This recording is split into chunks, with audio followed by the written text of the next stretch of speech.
Hello, fellow gardeners and foragers. I don't know about you, but when the weather strikes and we can't garden, you still want to hunker down with some good books about gardening and foraging. They're not just any books, ones that will move you forwards. And I have a few recommendations, my personal favorites. So can I introduce you to them? I live vicariously through these books in the wintertime. The Boreal Herbal by Beverley. This book, of course, already has a pen in it.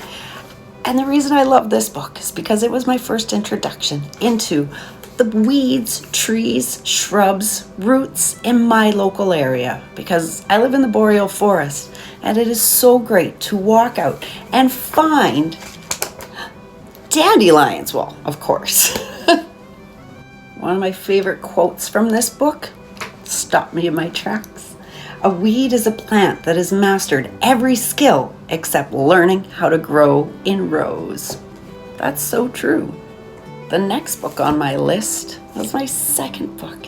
And this one is the one that opened my eyes to the plants that already grew, like basil and oregano and thyme and cayenne, which I had never wanted to grow, but it's medicine. And this caption caught my attention.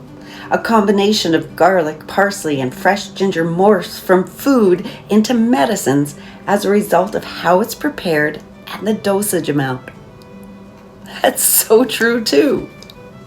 The next book that found me was The Cure for All Diseases by Dr. Hulda Regier-Clark.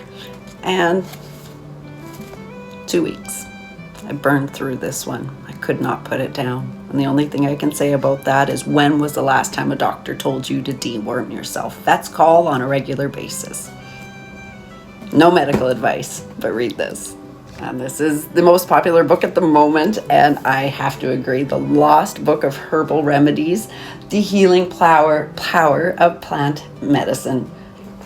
This book so far has given me the do you use the root, the flower, the stem, when to harvest, and medicine recipes. Highly recommend. But let's go to my favorite book, my first ever book, my gardening book. Guaranteed. Gonna open to my page. Oh, it didn't. There are so many more books available, but those are my favorite go-to reference guides. And if you're ready to snuggle up with a winter read fest, check out the links in the blog. These are my personal favorites, and I can't wait for you to discover them too.